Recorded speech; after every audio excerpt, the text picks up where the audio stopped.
एक हरे भरे जंगल में एक नन्हा सा सफेद खरगोश रहता था। वो बहुत मासूम था और उसकी सबसे पसंदीदा चीज गाजर थी। एक दिन वो खेत में आया तो देखा कि उसकी सारी गाजरें जमीन पर बिखरी पड़ी हैं। नहीं था। ये देखकर खरगोश की आंखों से आंसू बहने लगे और वो रोने लगा। उसी वक्त एक मोटी सी नारंगी बिल्ली वहां आई। उसके पंजों में रुई का एक नर्म सा गोला था। बिल्ली ने खरगोश को रोता देखा तो रुक गई। उसने प्यार भरी नजरों से खरगोश की तरफ देखा और आहिस्ता से कहा, छोटे दोस्त, क्यों रो रहे हो?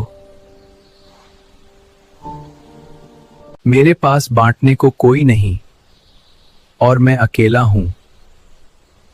बिल्ली का दिल नर्म हो गया।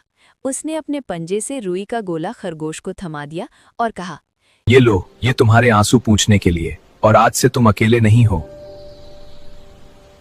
खरगोश ने आंसू पोंछे, मुस्कुराया और एक गाजर बिल्ली की तरफ बढ़ा दी।